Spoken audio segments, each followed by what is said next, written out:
Halo semuanya, apa kabarkah kalian saat ini? Ya, saya harap kalian semua dalam keadaan yang senantiasa baik-baik saja. Manga Black Clover chapter ke-281 sekarang telah rilis. Oleh sebab itu, jika manga Black Clover chapter terbarunya sudah rilis, seperti biasa saya akan membuat pembahasannya. Di chapter lalu, akibat Morris berhasil membuka sedikit pintu gerbang ke dunia bawah, hal itu memang bukan hanya memunculkan dua iblis kalangan atas saja, melainkan juga berhasil membangkitkan iblis raksasa kuno yang lainnya. Dan mengejutkannya, iblis raksasa kuno ini malah bangkit di kerajaan Clover. Padahal kebanyakan kesatria sihir kuat di kerajaan Clover sekarang tengah berada di kerajaan Spade. Maka dari itu, kemunculan iblis raksasa kuno di kerajaan Clover ini bisa dibilang menjadi sebuah bencana yang amat besar. Dan karena iblis raksasa kuno ini memiliki wujud yang sangat mirip dengan iblis Lich yang dulu telah dikalahkan oleh Lumiere, jujur saja pada awalnya saya mengira kalau iblis ini adalah iblis Lich yang dibangkitkan kembali. Namun ternyata sepertinya tidak seperti itu. Sebab di awal-awal chapter kali ini ada penjelasan kalau dahulu di kerajaan Spade ada dua pemuda yang berteman akrab dan memiliki kekuatan sihir besar berubah menjadi iblis. Dan salah satu pemuda itu digambarkan menjadi iblis yang sekarang tengah berada di kerajaan Clover. Yang itu artinya dua pemuda dari kerajaan Spade yang dikatakan berubah menjadi iblis itu adalah dua iblis raksasa kuno legendaris tersebut. Karena di chapter ini juga dijelaskan setelah kedua pemuda ini menjadi iblis dan sering bertarung, akhirnya mereka disegel. Tapi yang menarik dari penjelasan mengenai dua iblis raksasa kuno dari kerajaan Spade ini adalah ternyata jika kita telaah semua perkataan yang ada, sepertinya seseorang yang memiliki kekuatan besar ada kemungkinan dapat berubah menjadi iblis, jikalau orang dengan kekuatan besar tersebut memiliki kebencian yang amat besar. Dan saya rasa hal itu memanglah sangat masuk akal. Lantaran seperti yang kalian ingat sendiri, dulu Lich juga dikenal sebagai elf yang memiliki kekuatan besar. Dan karena dia tertelan dalam keputusasaan dan dendam, hal itu akhirnya membuat dia berubah menjadi iblis raksasa. Namun sekarang yang jadi pertanyaan adalah karena Lich dulu ketika tertelan dalam keputusasaan membuat grimoire-nya berubah menjadi Clover berdaun 5, terus apakah yang terjadi pada grimoire dua pemuda dari kerajaan Spade yang telah menjadi iblis raksasa kuno itu? Karena tidak mungkin grimoire milik kedua pemuda itu menjadi Clover berdaun 5. Alasannya karena grimoire milik kedua pemuda itu seharusnya berlambang Spade, bukannya berlambang Clover. Di chapter ini meski singkat memang ada percakapan antara Yuno dengan Zenon yang ditunjukkan. Tapi jujur saja meski saya telah membacanya berkali-kali, apa yang dikatakan Zenon masih tetap membuat saya bingung. Dan yang membuat saya bingung itu adalah ucapan Zenon yang mengatakan kalau Dagdraya telah membangunkan para Green Burials yang menjaga kedua iblis kuno. Sebab saya sendiri tidak tahu sebenarnya siapa yang dimaksud Green Burials ini. Apakah itu kedua iblis raksasa kuno? Mungkinkah kedua iblis kalangan atas yang sekarang tengah berada di tempat Nats? Atau Green Burials adalah dua identitas lain yang belum ditunjukkan? Ya, kalau kalian bisa memahami apa yang dikatakan Zenon ini, tolong tinggalkan dan jelaskan kepada saya lewat kolom komentar, supaya saya bisa menemukan jawaban atas kebingungan ini. Iblis raksasa kuno memanglah sebuah ancaman yang sangat besar. Apalagi telah terbukti kalau iblis ini memiliki kekuatan yang amat dahsyat dan sulit untuk dikalahkan. Buktinya sebelumnya saja iblis raksasa kuno yang awalnya dikira sudah dikalahkan oleh Mereoleona ternyata masih bisa bangkit kembali. Dan mengerikannya lagi di chapter ini terungkap kalau ternyata dia masih bisa meningkatkan kekuatan sihirnya dengan menyerap mana menggunakan sayap yang ia miliki. Dan pastinya hal itu akan mempersulit Mereoleona. Pasalnya untuk kedepannya pasti sang singa betina dari kerajaan Clover ini akan mengalami kesulitan untuk menghadapi sang iblis raksasa. Apalagi jika iblis ini dibiarkan terus menyerap mana untuk meningkatkan kekuatan sihirnya. Kira-kira bagaimanakah cara Mereoleona agar dapat mengalahkan musuhnya kali ini? Apakah dia akan menggunakan sihir baru? Atau Mereoleona akan mendapat bantuan dari orang lain? Ya, semua pertanyaan itu percuma jika kita tanyakan saat ini.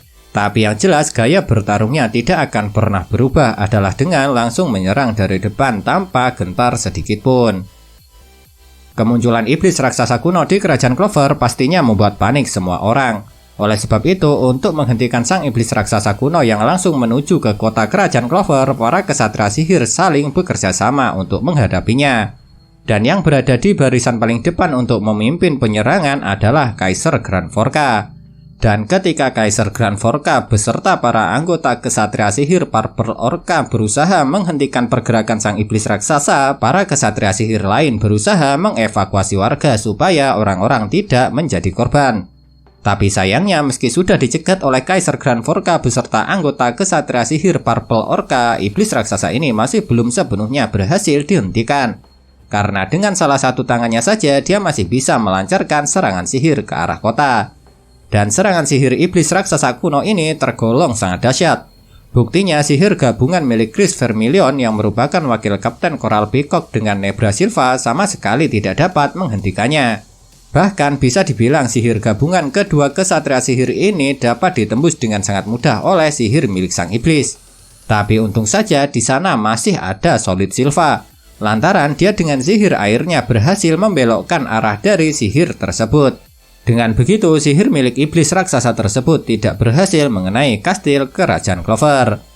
Namun, meski serangannya berhasil dibelokkan, bukan berarti masalah berhenti di situ saja. Karena serangan kedua yang dilancarkan oleh sang iblis bukan hanya berhasil menumbangkan Kaiser Grand Vorka sekaligus para anggotanya saja, melainkan Chris, Solid, dan Nebra juga langsung mendapat luka parah.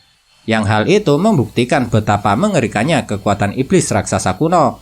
Dengan hanya 2 kali serangan saja sudah bisa langsung menumbangkan Kaiser Grand Vorka yang merupakan kapten kesatria sihir. Padahal Kaiser Grand Vorka dikenal sebagai kesatria sihir yang hebat dalam sihir pertahanan. Melihat iblis raksasa kuno berusaha menyerang Kerajaan Clover, tentu saja sang kaisar sihir tidak akan tinggal diam. Makanya meski sekarang dia dalam kondisi lemah, Julius harus tetap turun tangan. Namun Julius yang pada dasarnya adalah orang cerdas tentunya tidak akan turun tangan tanpa sebuah rencana yang matang. Dan dalam rencananya kali ini Julius membutuhkan bantuan seseorang. Tapi sayangnya seseorang yang dimintai bantuan oleh Julius masih belum diketahui identitasnya. Sebab dia cuma diperlihatkan dari belakang. Dan Julius juga tidak menyebutkan nama orang tersebut. Karena dia cuma bilang kalau orang itu bukanlah kesatria sihir.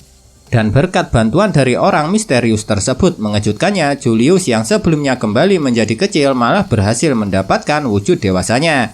Dan berkat itu serangan sihir ketiga yang dilancarkan iblis raksasa kuno yang awalnya tidak dapat dihentikan oleh Damnatio berhasil dihilangkan oleh sihir waktu milik Julius.